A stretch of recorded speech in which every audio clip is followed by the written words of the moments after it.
Hello, welcome to Farrell Swim Tech. My name is John Farrell. I'm the host of this show, and this is a show where I review swim videos and I help you swim faster. Tonight, we actually have a really special treat. We are going to be reviewing Lionel Sanders' 100 individual medley. Now, when I first heard that he was going to do a duel in the desert with his filmographer, my first thought was, I want in. Okay, all joking aside, I'm actually really excited to see Lionel do this. And the reason why is he crushes it on the bike and the run. And he consistently is middle of the pack in the swim. And looking at his stroke, there's a lot of things that Lionel can do in order to really up his game with very, very minimal time investment. A lot of it has to do with technique. Lionel Sanders is a beast of a man. That dude can hop on a bike and just put out amazing watts forever. He can get on the run. He can run like a crazy person. So what's the difference in the swim? It's the technique. He's got the strength. He's got the physical, the metabolic goods. He's got everything he needs. We just need to refine the technique. So, and I understand a lot of you may be seeing this video and saying, well, why are you going to help him with this IM? Why wouldn't you help him with this freestyle? That's going to be a different video. But for today, I want to help him with this 100 IM because I'm a member of his Discord. And something that he has expressed is that he wants to learn how to do all four strokes in order to become a better, well-rounded swimmer. Personally, I held the 200 individual medley record at my high school for 20 years. I went a 158 as a senior in the 200 IM. That was the first time I swam it all year. So I know a little bit about the individual medley. That was my main. I was a backstroker, but don't worry, there's a lot of stuff to talk about in the backstroke. So what we're going to do is we're going to take this stroke by stroke. This is the video that, as you see here, is on his YouTube page. You can check this out. It is a hilarious video, a lot of fun to watch. I could tell he just had a blast doing it. I can tell their wives appreciated it a lot more. But here we go. So this is the 100 IM. We're not going to critique his start because he openly states his start is not very good. I can do a rundown on how to do a proper start.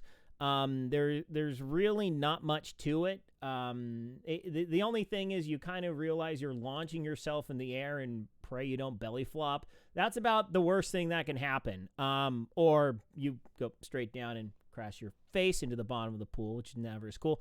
But okay. Butterfly. Here we go. We're going to take each stroke one at a time. So here is the butterfly. Oh, by the way, he totally forgot that butterfly was the first stroke. You can see him right there do 3 strokes of freestyle.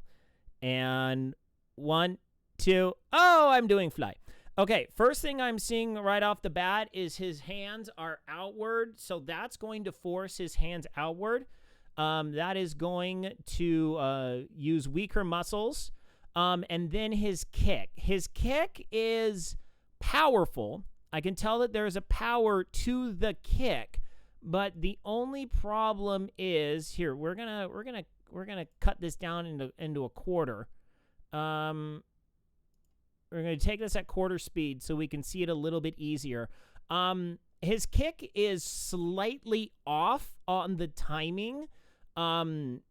To where it's not propelling you over the water. One other major thing to watch is he takes a breath every single stroke. It is much better for butterfly to take a breath at least every other stroke. Here, let me pause this real quick to explain this. So you don't want to breathe. You want to avoid doing that because taking breath strokes actually expends a lot more energy than in a non-breath stroke. If you're swimming a 400 IM, then it would be useful to breathe every stroke, possibly after the 50 or the 75. I know I gave some of you a heart attack mentioning a 400 IM. But when you're swimming 100 IM, you have plenty of oxygen. If you're trying to race and get a PR, you got plenty of oxygen supplies to do a 25 fly, breathe, don't breathe. Because when you turn on your back coming back, you got full open air for your breath. you have no reason to breathe every single stroke on a 25 butterfly at the beginning of 100 IM. There's realistically no reason to do that. But if you're trying to train butterfly, learning how to do a breathe, don't breathe breathing pattern really helps you out because it allows you to conserve energy on the non-breath portions, especially if you're trying to get up to maybe doing some hundreds of butterfly. Being able to go breathe, don't breathe is really going to work out for you. Later on, if in the 75 mark, you got to take more breaths, breathe, don't breathe. Breathe, don't breathe. So you get 2 breaths and then a rest stroke. 2 breaths, rest stroke. That's my personal thing. Just try to avoid breathing every single stroke. Now, one thing that you're also going to see with Lionel's kick is there is heavy knees on the kick. Oh, there's his stroke freestyle. Now he does butterfly. Okay, so let's get the camera settled here. So he is pretty heavy with his knees on the butterfly kick. So you can see his body positioning. His lower body is pretty low in the water. His butt doesn't really get up. You barely see the feet coming out of the water. So that tells me his kick is very knee heavy. Yep, you see the feet just come up like this. So when you're kicking dolphin, you actually want to have long legs and you want to engage your lower back to bring the whole leg up.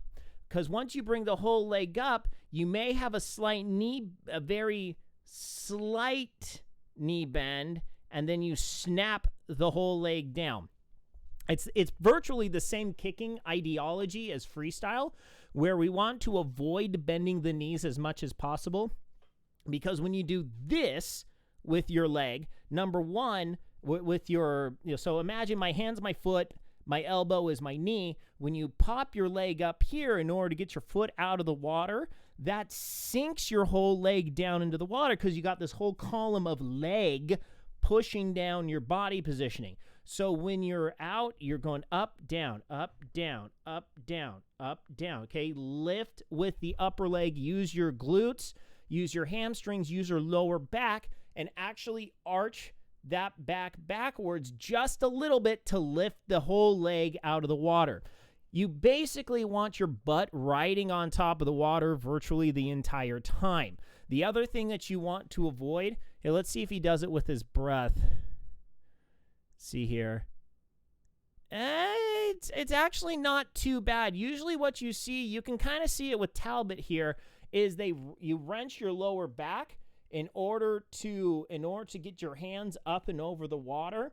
The one rule of butterfly is you never want to open the shoulders. You want to keep those shoulders down when you recover, because when you open the shoulders, essentially if your palm's facing up and then you recover with kind of like slamming your hand down in the water, you don't want to do this with your shoulders, because that's how you're going to lead to shoulder problems. So keep your shoulders forward, keep your palms up, and then as your palm, here, you know what? Let me take it off the crop for a sec. So what winds up happening is instead of going here and then over, that's what you want to avoid. You push backwards, palms up, arms sweep over the water, hands rotate inward, okay? One of the things I teach with freestyle is you want to have that hand towards the inside when you grab that brick and push it back. Butterfly, same concept, both hands. You're here, boom, hands are here, elbows push out. The reason why we don't want to recover with our hands here is because then that gives us the tendency to pull wide. You never want to pull wide. You pull wide, you're putting way more load on your shoulders, not enough on your chest and your biceps and your lower back. So then instead of pulling out here, you pull here, okay? Get that kind of 110-degree elbow bend. If it's 90, that's fine. 90's about here. 110's about here. So you're going to reach here and grab there. Reach, grab, push, okay? And boom. And boom, okay? Ow, sorry. So that's the main idea with pulling with butterfly. We want to recover with our hands here, bend the elbow out just like we do for freestyle. We want to bend that elbow out, put that pressure right on your forearm with both arms. Don't put it on your hands. Don't put it on your elbows. Put it on your forearm. So you're grabbing something with the entirety of your arm. Grab it, push it back. Now, remember that first part when we get into breaststroke, because breaststroke and butterfly are actually extremely similar until the midpoint. The midpoint of the pull is when things will differ greatly. So, okay, so the kick is the only other thing that I would want to comment on in terms of timing. Now, the idea is there are two kicks. Lionel does the two kicks correctly. There's the first kick when your hands are here, and then you kick, boom. All right? The larger kick is that second kick. This first kick is kind of a preparatory step, and then you engage those arms, push back, and get that kick in order to bring those hands back forward. So let me crop myself back here, shift you over. All right. Yep. All right, there. Okay. So as you can see another full stroke here. So he goes here, hands come forward, and then there's the kick. So we're going to move it back just a little bit. So we're going to look at this kick. Once we get into position. Okay, and kick right there. Okay, so that kick is too early. All right, so that kick should happen when your hands are in the back. All right, Lionel's kicking when his hands are about here. The hands need to be towards the back before you take that kick. Let me get myself centered on the camera here. So, kick, kick, kick, kick, kick, kick, kick, kick. All right? That's the rhythm of the kicking. So when you do, the way you learn this is you have to think kick, kick, kick, kick, kick, kick. That's about your rhythm that you want.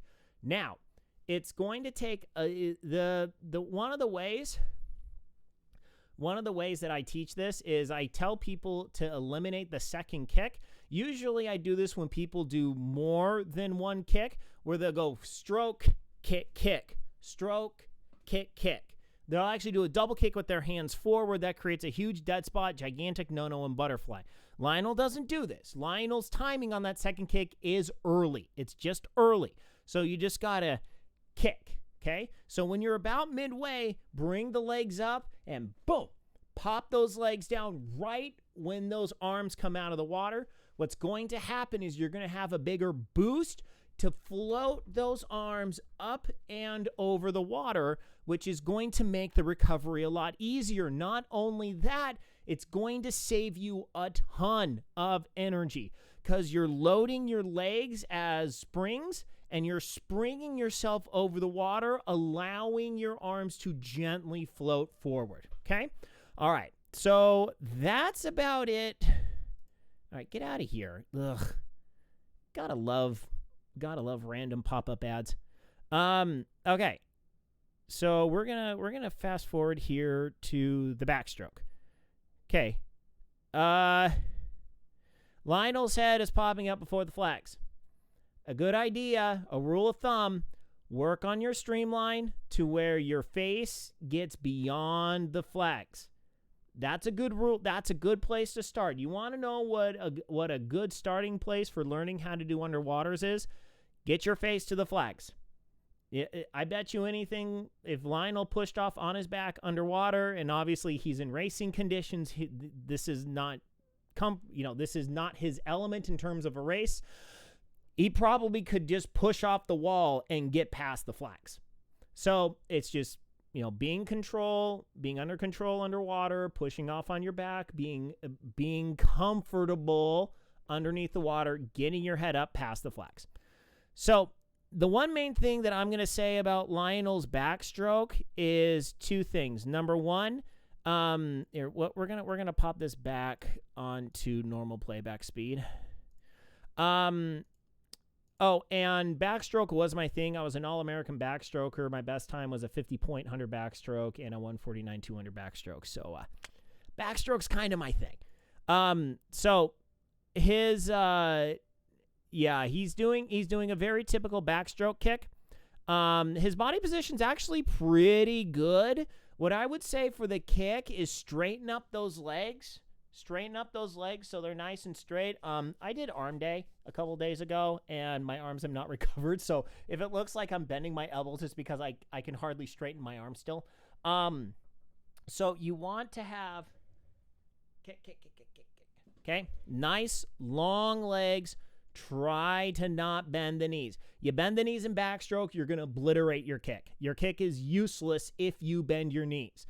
Use your quads to bring the leg up with a pointed toe. Use your glutes and your hamstrings to bring that kick down. Learning how to do a good backstroke kick is a very, very good tool to have in your tool chest for the average triathlete. If you're in Lionel's shoes, the doing a backstroke kick to, fix a goggle issue, that's an absolute last resort. But for the average triathlete, I highly recommend you learn how to do a good backstroke, a competent backstroke kick, so you can keep moving if you're adjusting your goggles. But that's neither here nor there. So the one thing that I'm seeing Lionel doing is he's pulling down to the side with backstroke. And this actually is pretty common. So let me get rid of the crop again. Okay, so what's kind of happening is he's bringing his hand out to the side and then pushing down out here. Boom, boom, boom, boom. All right? Let me actually tilt this up just a little bit. So instead of being up here, he's about out here. Okay, this is really common because you kind of bring the arm out to the side and here, and then you get under the water and you push to the side, kind of like you're in a rowboat. So you're kind of like a really, really beginner kayaker. So you're kind of straight arm out to here. All right. So the way you're supposed to do this is when your hand exits the water, your thumb is supposed to exit the water. It comes straight up. Pinky pops in the water. Okay. Then you see my hand right here. This actually really hurts because of my sore arms. So you're going to grab here. You're going to grab a brick out to the side. You're going to drop the elbow and push that brick down. Okay. So this is what it looks like from the side. If I can do this right, because it's not good. So you're here. Okay. Here's my pinky. See my pinky up here? You're going to grab that water. That elbow is going to come down. That elbow comes down, and you're going to push that water down. Okay, so now you're probably thinking, okay, well, how does this actually work? Because if you're here, you're at water level. Okay? Well, what happens is you're going to rotate. You're going to rotate that back. You're going to rotate the shoulders, keep the head looking straight. Going to rotate the shoulders. Grab that water down here. So you're here, grab, push down. And as you push, you are going to rotate. Okay? So you're going to grab here. Your shoulder should be about here. Grab that water here. Push, rotate, push, rotate, push, rotate, push, rotate. Okay? A little awkward in the chair. Here, let me stand up. Let me stand up and do it for you. Let me get this camera tilted higher. There you go. All right. So you're going to be here. Here. Grab that water. Push down. Push. Yeah. Let's do it this way. Okay? All right. I'm going to grab that water. Push down. Push down.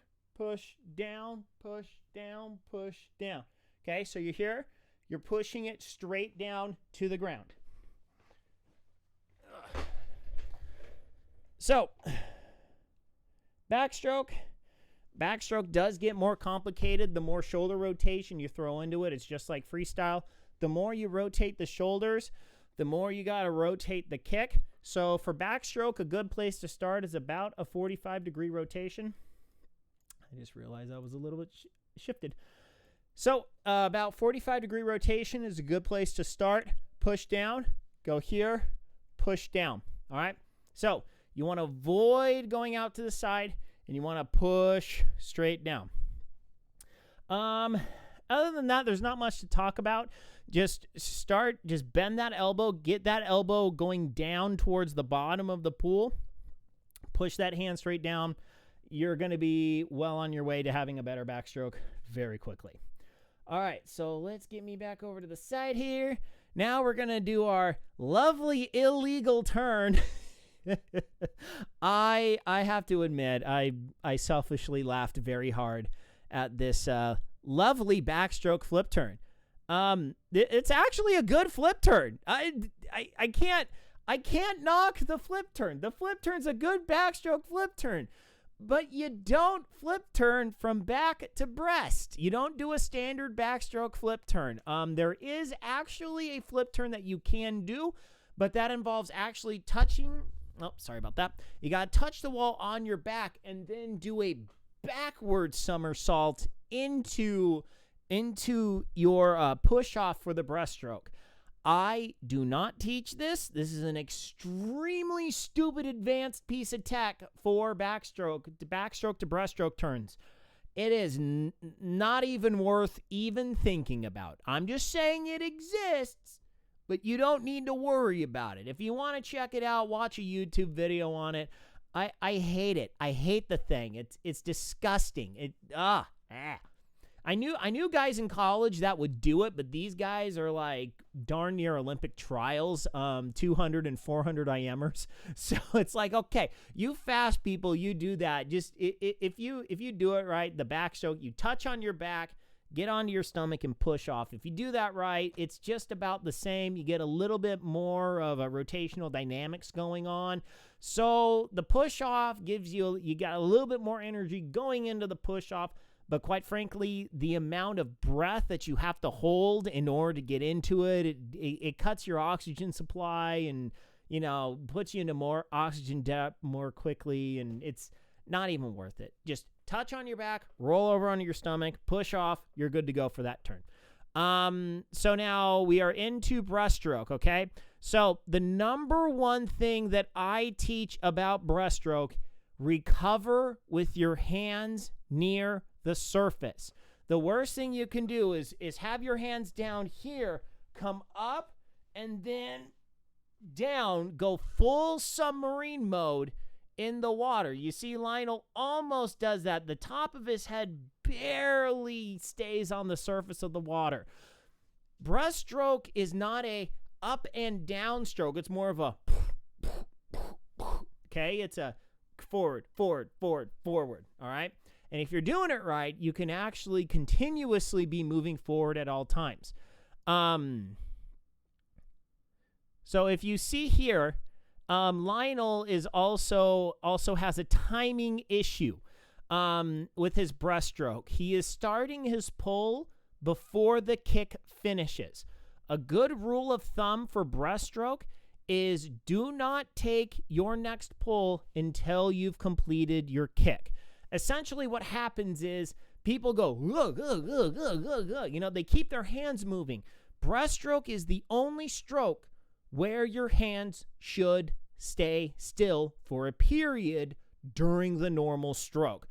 Freestyle, butterfly, backstroke, all three of those strokes, continuously moving those arms. Those arms never stop unless you're pushing off in a streamline or reaching to touch the wall. Other than that, those three strokes always move your arm. Breaststroke is different. Excuse me. So what happens is you take your stroke because your pull is going to be much faster than your kick in terms of how long does it take to do it. So you're here, you're forward, and then the question is, what do you do with your hands? Nothing. You do nothing with your hands until your kick finishes. So you're here, you take your stroke, you do your kick, glide, feet touch, take your next stroke. All right? Now, next thing about breaststroke. Remember we talked on butterfly about elbows out, hands in? This is where it comes back. Because what we want to avoid is here. We don't want our arms to go outward. We want them to scoop through here. what I like to teach is there's actually, if you're doing breaststroke right, there is a prep step where you're going to recover here. I like to recover with my palms towards the surface. I then do a prep step where my hands will come out here, and then I grab those bricks, grab the bricks, and then bring them towards me. Boom. Prep, boom. Prep, boom. All right? So the hands are going to come down till about here. Okay? Right there is where my belly button is. See? Belly button. So you're going to come here, get almost to your belly button, and then shoot them back forward. Bring them up towards the water surface. Boom. Okay? Theoretically, your hands can leave the water. Your elbows cannot leave the water. They used to do this back in the 1940s, and that's how butterfly was invented. True story. So, elbows out, hands in, scoop here, pop your hands out, wait for the toes to touch, then take your next stroke. So other than that, his kick actually looks pretty good. It's a good legal kick. Just need a little bit more of a bam. You know, get that groin area, the insides of the legs involved, and just pop, because it's kind of a rubber band effect. You're popping them out and snapping them back together. That's how you really get those legs going. And then when you're doing your recovery, you're actually going to lunge, okay? Your hands weigh something, your head weighs something. So as you come up, boom, and boom. All right, you're going to punch your hands forward. If you're doing it right, your biceps and your triceps are going to hate you because you're lunging, okay? Bam, bam, bam. All right, quick turnover. Get those hands forward. Let them hang out until the feet touch.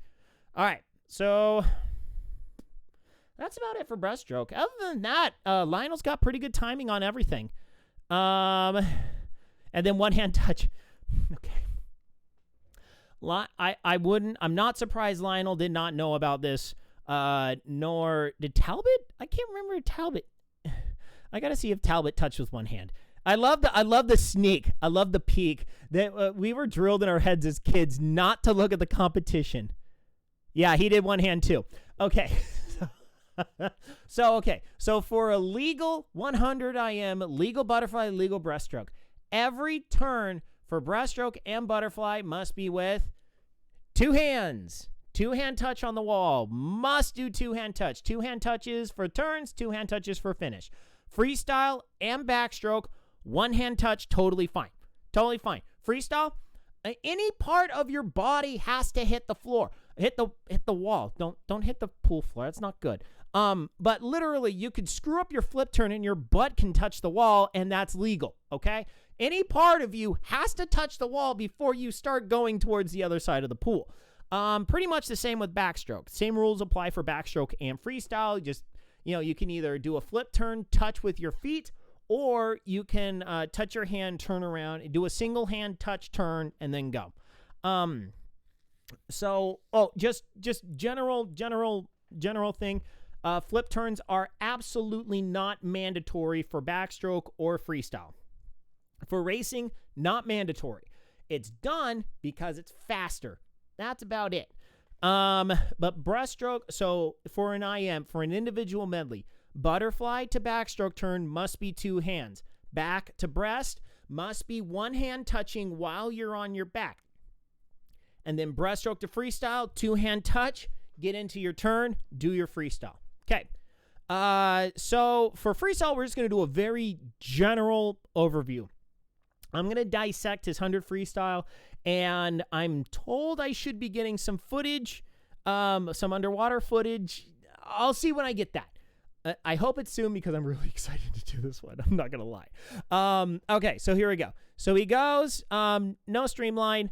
So the kick is the one thing that I really want to focus on here. The kick needs to improve if you have any desires to really go under a minute. The kick is going to be crucial to getting under a minute. Watch this. So he goes 3, 1, 2, 3, 1, 2, 3, 1, 2, 3, 1, 2, 3, 1, 2, 3, 1, 2, 3. There's there is a noticeable dead spot. Oh, by the way, put your head in the water when you finish. Sorry, going and I know, but it's better to keep that head in the water than going because then that puts your body in all sorts of funky positions and generally not a good idea for a race. But put that head in the water and finish. Sorry about that. I just noticed it. I'm like, he fizzed his head out of the water. You should be around my family during the Olympics. We all swam for Brigham Young University. So, me and my 3 siblings, we all swam for Brigham Young University. So we're all extremely well versed in swimming. So whenever we see anyone do anything, we're like, they're that. Yeah, my house is fun. Okay, so we're gonna go back real quick. We're gonna get back to that freestyle at the beginning. But that's there's 2 things that are going on here, and I'll get into a lot more depth of that when I talk about sprint stroke. Lionel is attempting to sprint using a distance freestyle stroke. Now, some of you may be thinking, well, Farrell, isn't that what you do? I mean, you move your arms fast and you move your feet fast. That's how you sprint. Not exactly. That's how you start. And then if you really, really, really want to sprint, there's 2 things you got to do. Number 1, those legs need to be churning white water every possible second they can the moment you surface the water from your underwater streamline until you touch that wall. Those legs abso-dadgum-lutely do not stop, never stop, can't stop, won't stop. Those legs never stop. Have I made my point? Lionel's stroke has a massive dead spot in the legs. And I wouldn't be surprised if I watched his distance stroke and see the same thing. The same idiosyncrasy where he kicks 1, 2, 3, 4, 1, 2, 3, 4. And to be brutally honest, that's what I hate it when I do this. Total memory hole. Anyway, the female distance swimmer. Wow, I'm feeling like an absolute jerk. Can't think of it. Katie Ledecky. That's it. That's what Katie Ledecky does. That's one of her gears of distance. You'll see it. She does a 4-beat kick, but it's 1, 2, 3, 4. 1, 2, 3, 4. So that is a viable distance kick, but it's not a viable sprint kick. So number 1, hands down, you want to get under that minute on the 100 freestyle. You got to learn how to continuously output power with those legs the entire time you are sprinting. That's absolutely number 1. Number 2 is the nice, long, reachy stroke. You got to attack that water. Talbot has more of the idea. Lionel has very long, sweeping arms. You see his arm is all the way out to the side. And then it comes in and bam, it kind of chops that water inward. You see that splash? You see that whole splash? That whole splash is coming from the right to the left. That's misplaced energy. Where you whapping it from the side and bam, bam, bam, bam. That's shooting water to this one side, shooting water to the other side, not moving you forward. That's the name of the game in swimming. In swimming, we go forward by moving water backwards. If we slap the water here, shooting it off to the side, that's wasted energy. That's energy you can punch forward, move that hand back, bam, bam, bam. All right? So the analogy that I give for distance versus sprinting stroke recovery, 90% of it is in the stroke recovery, where the recovery part is the one that's over the water. When you're swimming distance, you want to have nice, long reaches, okay? You want to reach, grab that brick, push it down, reach, grab, push, reach, grab, push, reach. When you're sprinting, you are going to make your hands into spears. You're spearing that brick and bam, bam, bam, bam, bam, bam, bam. Yeah, you are attacking the water. You have to visualize yourself as a boxer. And you are just pummeling the crap out of your opponent. And it is relentless. It is not going to stop. It is powerful. It is magical when you do it right. And you are spearing that bam, bam, bam, bam, bam, bam, bam, bam, bam, bam, bam. Yep. That's the number one thing I teach kids that are sprinters. High school sprinters, number one thing they never do is kick hard enough. Absolutely do not kick hard enough. The problem is you don't kick hard enough, you are not going to have a prayer of moving your arms fast enough. I can tell Lionel's stroke turnover rate can go higher. Totally can go higher. Got to move your legs faster. We'll talk about that a lot more in the sprint video coming up. So make sure you like and subscribe this video and check and see what I'm... Why am I out of breath? As you can tell, I do these things in one take. So unfortunately, I'm a little winded from that whole explanation there. Oh boy, how am I going to do this sprint one? Anyway, so that's basically going to be it for Lionel's stroke. And I love the fact that he grounded out. He grounded out with Talbot. I would say I think here let's do this. Let's do absolute ultra uber slow-mo. I know that they kind of do this in the actual video itself, but let's have some fun here. So they're coming in. So Lionel's breathing actually is pretty good. Although another thing in sprinting, do not breathe every stroke. Please don't breathe every stroke. You don't need to breathe every stroke, especially for 100 IM. You do not breathe every stroke in the freestyle length of the 100 IM. You should be taking maybe 3 breaths at most for a 25 freestyle. Just a friendly tip. So, okay, so they're coming in the wall and reaching. Oh, that's hard. Oh, that's hard. That's hard to tell because I could tell here Lionel's already touched. Yeah, he's already touched. Yeah, that's pretty much a virtual tie. I mean, we're talking maybe 100th or 2 off. You'd have to have touch pads in order to more accurately tell, but from the photo finish, I can't tell. It is a legitimate virtual tie. So, you know what? So that's really going to be it for this video. Thank you so much for Lionel's Discord. Here, we'll pop me back on full screen here. Thank you so much, Lionel, and your Discord, and Talbot giving me permission to do this video. There's gonna be 2 more videos from this one coming out. We're gonna do one analyzing Lionel's sprint, and then there's gonna be a large discussion on what Lionel can do in order to really focus in and get under that 1 minute mark. I'm very positive Lionel has the goods to get under that minute very quickly. It's going to be a couple very small changes to his stroke, and the way that I teach, it should make a lot of sense. Should be pretty easy to handle, and I'm really excited to have the opportunity to do these videos. So to finish out this video, I kind of want to describe who I am, what I do. I saved this for the end of the video so you can kind of get into the fun stuff, and then this boring, who am I, comes later on, because, like I said, my name is John Farrell. I swam in Southern California all growing up. I swam against greats like Aaron Pearsall, Michael Kavik, Lenny Kraselberg. I went head-to-head against those guys. They demolished me. I am not saying I was as good as they were. I just happened to swim at the same meets as they did, and I did have a couple times I swam head-to-head against those guys. I was a high school All-American, 200 freestyle, 100 backstroke. I won my CIF division in the 100 backstroke my senior year, which was 2002.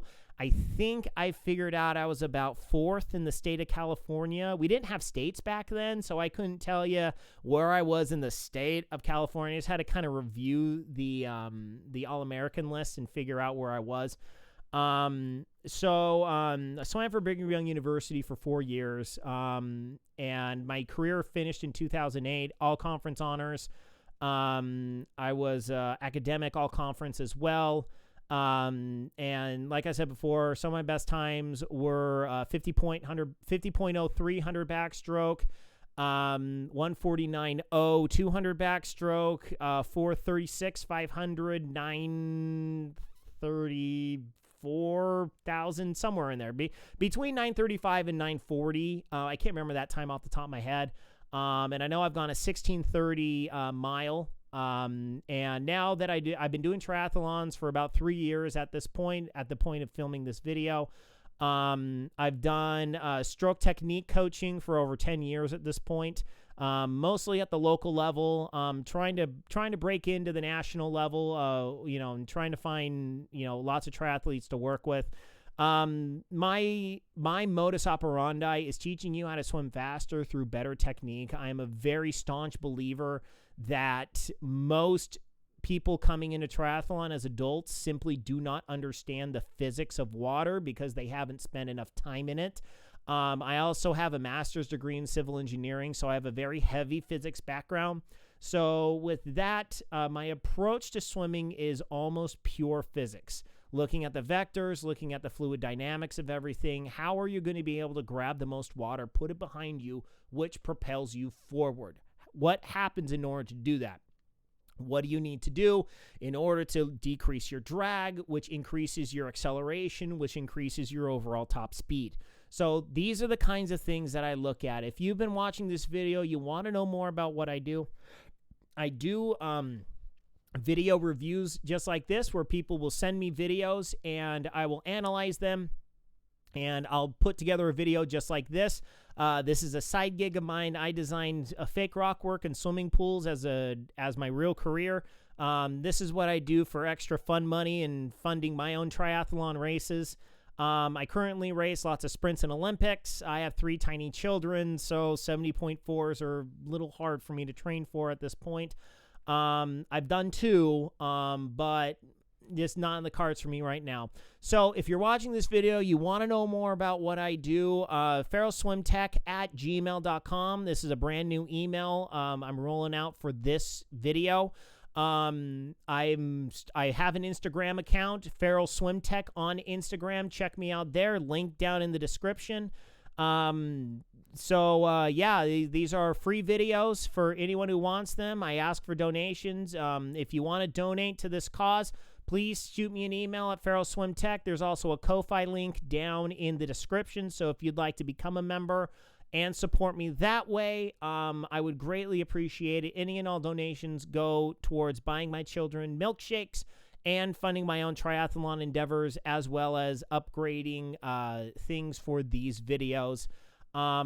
So that's it for Feral Swim Tech. Thank you so much for tuning in to this episode.